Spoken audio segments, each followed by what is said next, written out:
Hello students, today we are going to take chapter number 8, The Hack Driver, from Footprints Without Feet.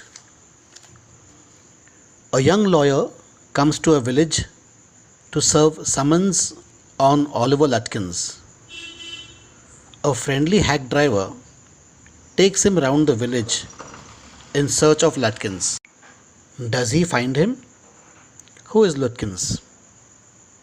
Read and find out. Why is the lawyer sent to New Melons? What does he first think about the place? Who befriends him? Where does he take him? What does he say about Lutkins?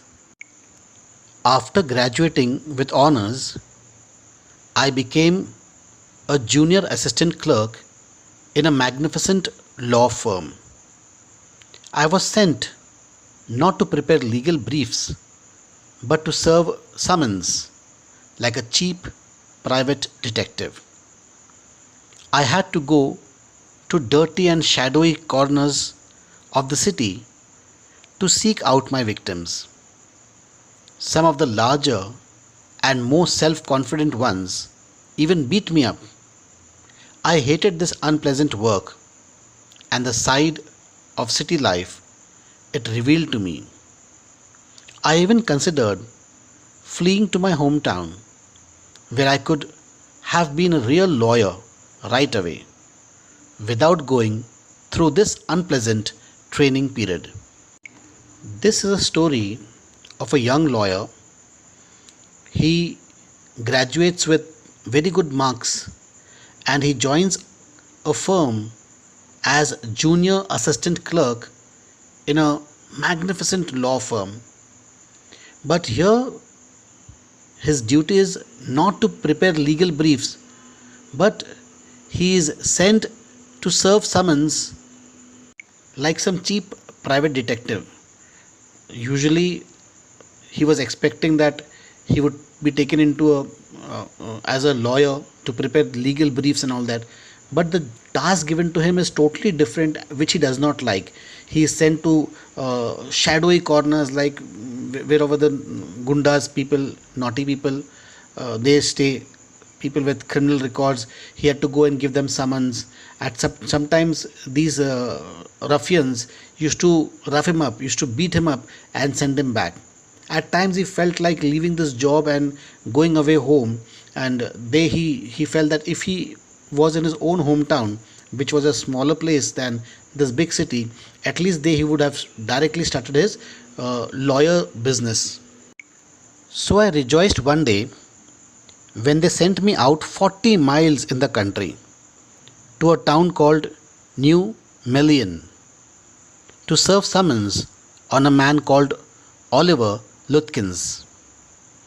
We needed this man as a witness in a law case, and he had ignored all our letters.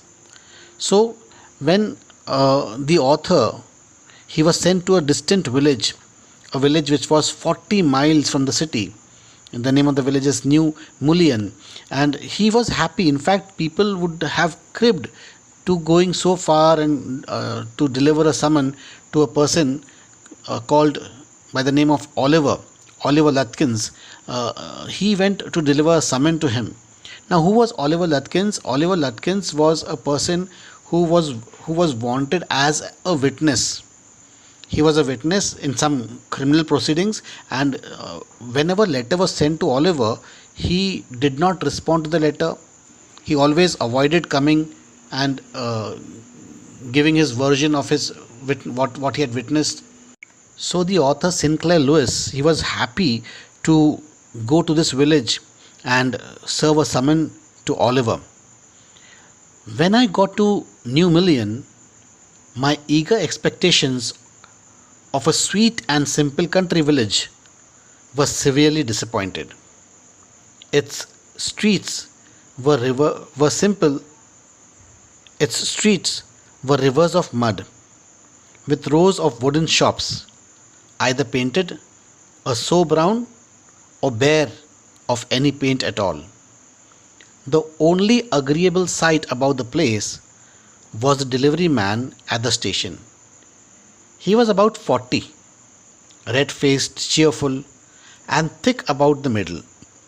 His working clothes were dirty and well worn, and he had a friendly manner. You felt at once that he liked people.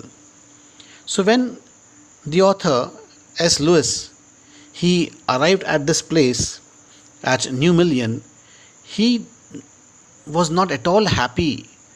He was expecting this village to be a lively village, a colorful village, but the only person or the only scene that attracted him was the delivery man, was a cab driver who seemed quite friendly. He was a middle aged person who took him around. And the village was, the street was muddy, full of mud. The shops on both the sides either were painted in a very dull color or there was no paint at all. And so he was a bit disappointed when he arrived at this village. I want, I told him, to find a man named Oliver Lutkins. We can understand how simple how simple the narrator is, because he very openly he's opening up to a total stranger for the purpose, what purpose he has come here. He says he's looking for a person by the name of Oliver Lutkins.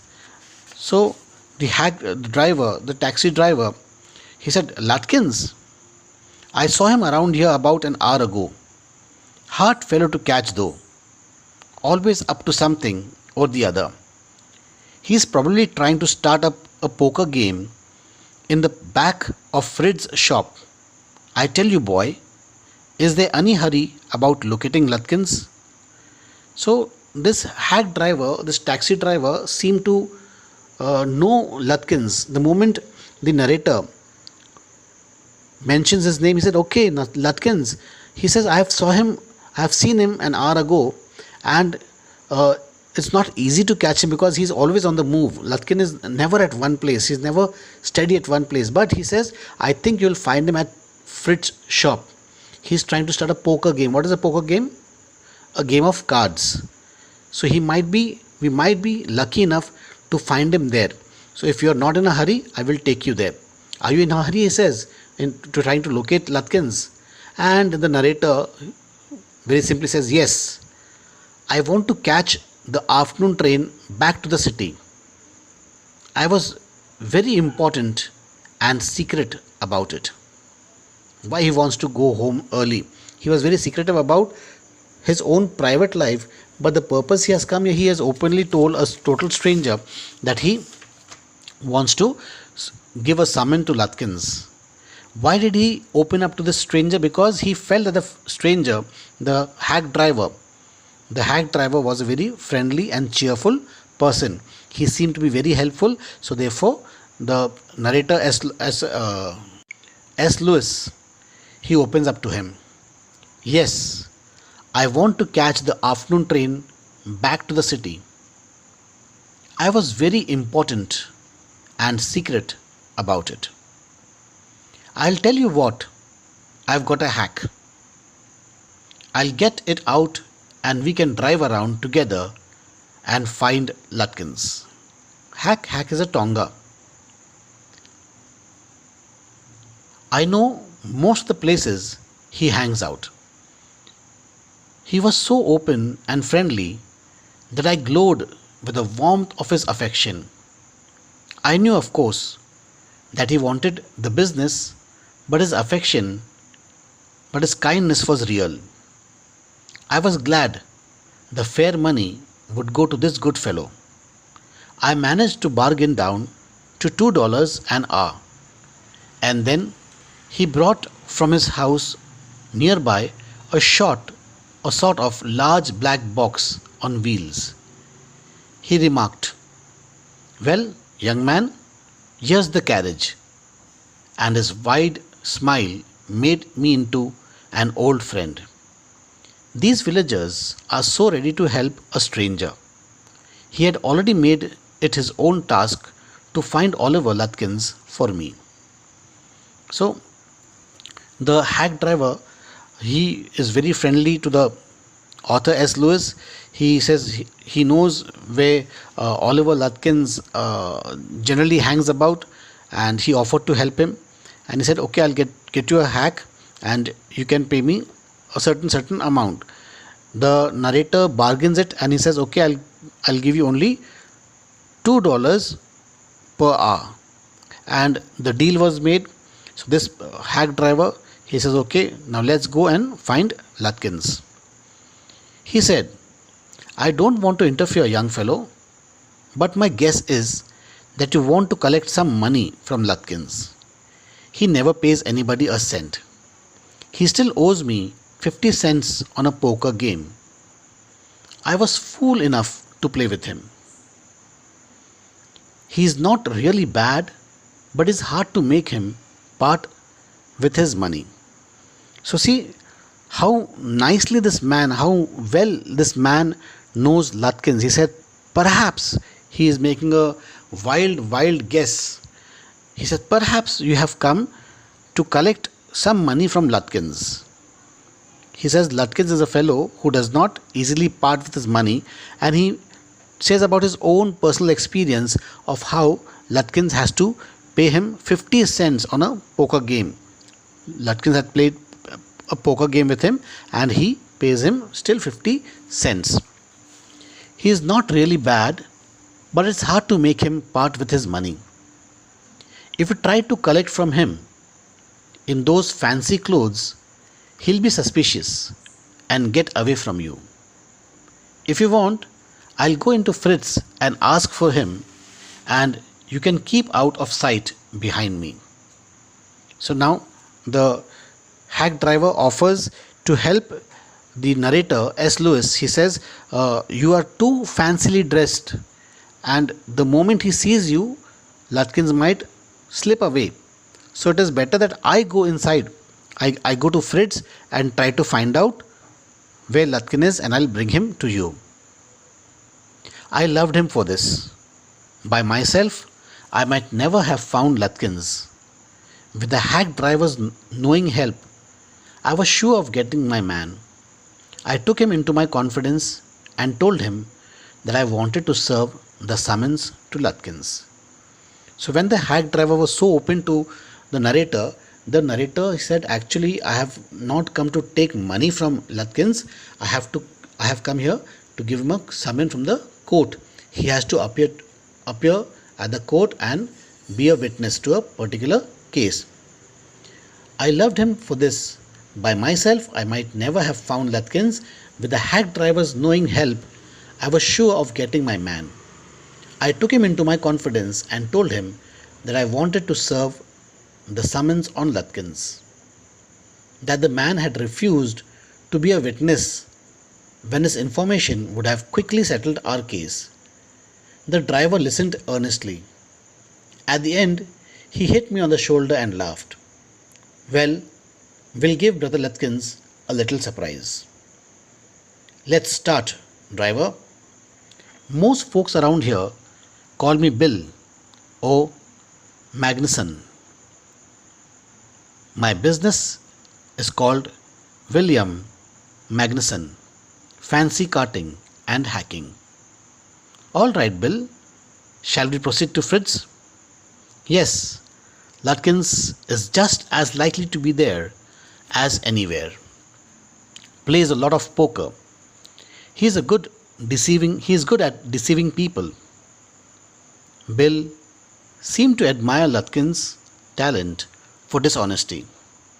I felt that if he had been a policeman, he would have caught Lutkins respectfully and jailed him with regret.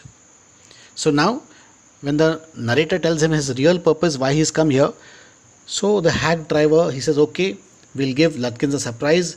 I think we'll find him over there.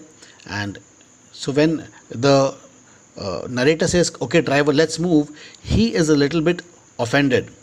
He doesn't like to be called a driver. He says, so people around here call him Bill, or they call him Magnuson.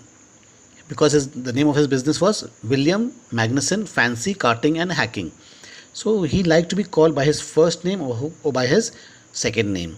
So the narrator calls him by his first name and said, Bill, shall we proceed to Fritz? And so he said, yes, Lutkin is just as likely to be there as anywhere else. So he doesn't give a sure answer. He said, we may or we may not find Lutkins over there.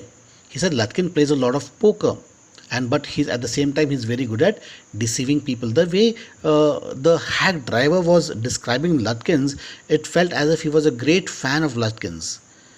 So the narrator says that if this hack driver had been a policeman and he had to arrest Lutkins, he would have arrested Lutkins with great respect and jailed him with great regret. Bill led me into Fritz. Have you seen Oliver Lutkins around today?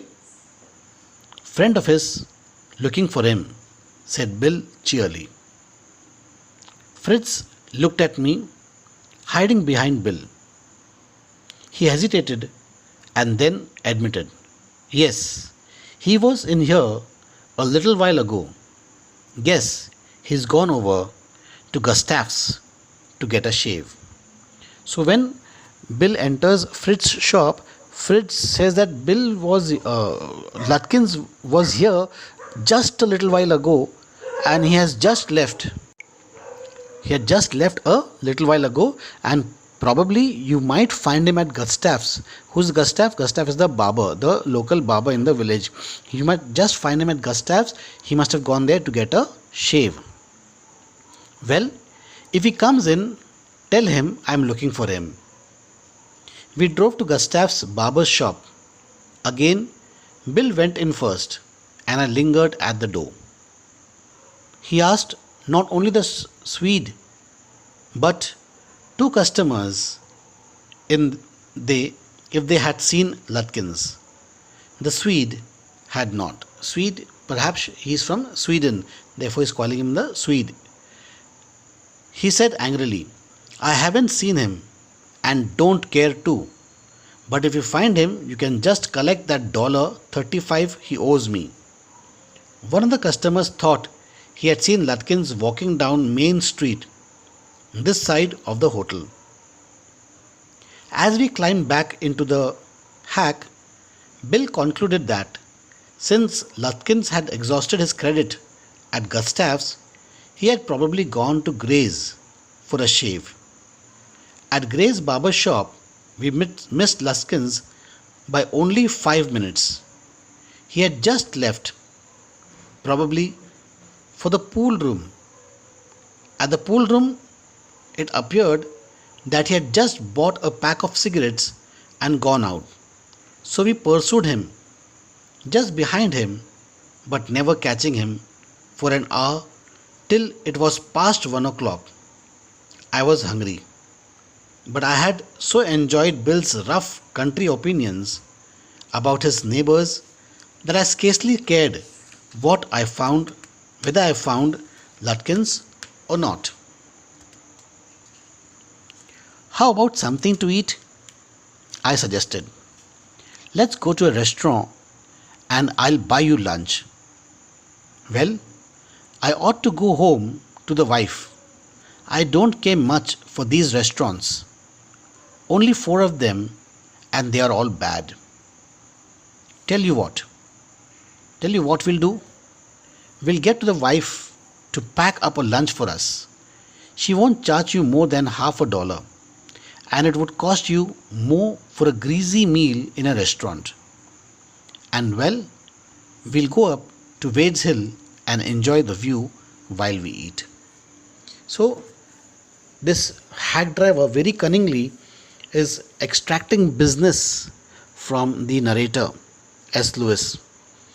When S. Lewis offers that they would go to a good restaurant and have some lunch, he said that he does not like the lunch prepared in the restaurant because they are very greasy, and moreover he is expected at home. His wife is on the lookout for him. He better go home, and he suggests that why not he go home and pack some lunch for the narrator. And his wife would not charge him much. She will just charge him around $50. So They can take the lunch and they can go to a hillside, uh, up to Wade's Hill, and they can enjoy the view while they sit down and eat. Sort, sort of like a picnic for them. I know what Bill's helpfulness to young fellow from the city was not entirely a matter of brotherly love. So now he understood that this man who was trying to help, it's not just purely brotherly love, but he's trying to extract business for himself and his family. I was paying him for his time. In the end, I paid him for 6 hours, including the lunch hour, at what was then a very high price. But he was no more dishonest than I. I charged the whole thing to the firm. But it would have been worth paying him myself to have his presence. His cheerful country wisdom was very refreshing to a country boy like myself who was sick of the city. As we sat on the hilltop, looking over the pastures and creek which slipped among the trees, he talked of New Million and painted a picture in words of all the people in it. He noticed everything, but no matter how much he might laugh at people, he also understood and forgave their foolishness. He described the minister's wife who sang the loudest in the church when she was the most in debt. He commented on the boys who came back from college in fancy clothes. He told about the lawyer whose wife could never succeed in getting him to put on both a collar and a tie on the same day. He made them all live. On that day, I came to know New Millen better than I did the city, and to love it better. Bill didn't know about colleges and cities, but he had traveled around a lot of the country and had had a lot of jobs.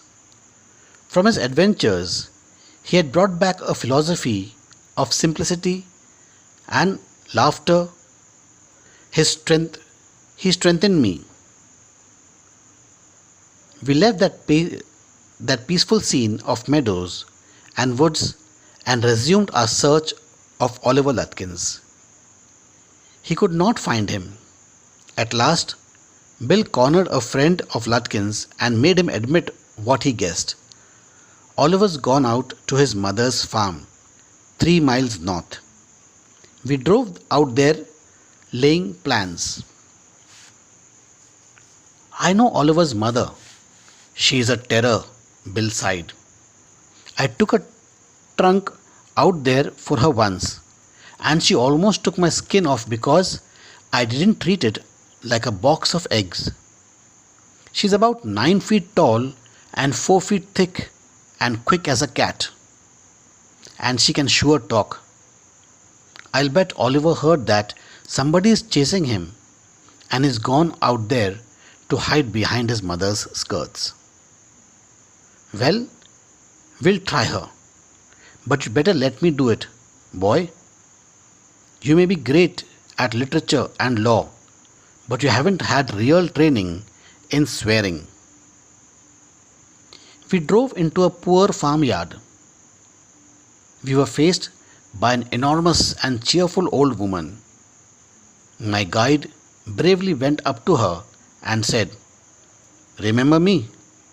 I am Bill Magnusson, the carter and hackman. I want to find your son, Oliver." "I don't know anything about Oliver, and I don't want to," she shouted. "Now, look here. We have had just about enough nonsense. This young man represents the court in the city, and we have a legal right to search all properties for this Oliver Lutkins." Bill made me sound very important, and the woman was impressed. She retired into the kitchen, and we followed.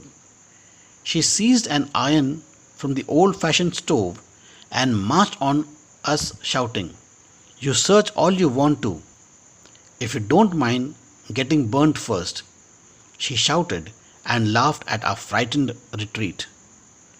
Let's get out of here. She'll murder us, Bill whispered outside. He said, Did you see her smile? She was laughing at us. I agreed that it was pretty disrespectful treatment. We did, however, search the house. Since it was only 1 story high, Bill went around it, peering in all the windows. We examined the barn and stable. We were reasonably certain that Lutkins was not there. It was nearly time for me to catch the afternoon train, and Bill drove me to the station. On the way to the city, I worried very little over my failure to find Lutkins. I was too busy thinking about Bill Magnuson. Really, I considered returning to New Million to practice law. If I had found Bill so deep and richly human, might I not grow to love Fritz and Gustav and 100 others, slow spoken, simple, wise neighbors? I pictured an honest and happy life beyond the strict limits of universities and law firms. I was excited. I had found a treasure. I had discovered a new way of life. But if I did not think much about Lutkins, the office did. I found them all upset.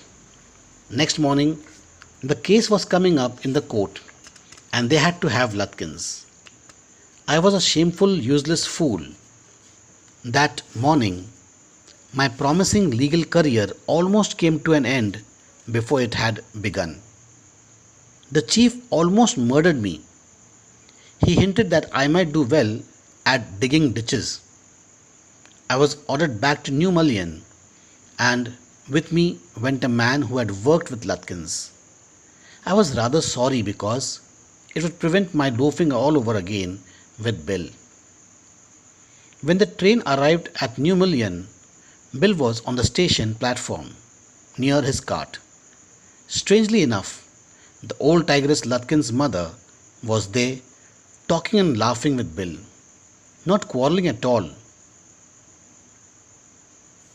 From the train steps, I pointed Bill out to my companion and said, There's a fine fellow, a real man. I spent the day with him. He helped you hunt for Oliver Lutkins? Yes, he helped me a lot. He must have. He is Lutkin himself. What really hurt me was that when I served the summons, Lutkin and his mother laughed at me as though I were a bright boy of 7. With loving kindness, they begged me to go with them to a neighbor's house for a cup of coffee. I told them about you, and they are anxious to look at you, said Lutkins joyfully. They are about the only folks in the town that missed seeing you yesterday. So, what a twist in the tale! All the while, S. Lewis, the narrator, Sinclair Lewis, the narrator, was with Lutkins, and Lutkins was literally and physically taking the narrator for a ride. The poor narrator, all the while, he was with Lutkins and he had come here to deliver a letter to Lutkins, and Lutkins made it appear as if he was Bill.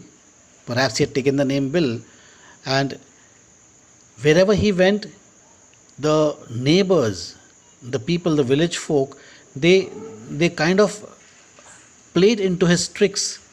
They kind of cooperated with Lutkins, and this poor lawyer, he almost lost his job because of Lutkins. It was good that the firm sent him back again with a person who had worked with Lutkins, and when S. Lewis, Sinclair Lewis, when he pointed out from the train that this is a good man and this man had helped him in trying to search for Lutkins, the person who accompanied Lewis, He said that the person who you are pointing out is Lutkins himself. And it was no wonder that he was trying to help you so much. And when they got down and they served summons to Lutkins, both Lutkins and his mother began to laugh at the narrator. And they said, and they requested him that please come with us. There's a particular neighbor who wants to see you. Come, let's go and have a cup of coffee with them. So the story ends on a very bright note.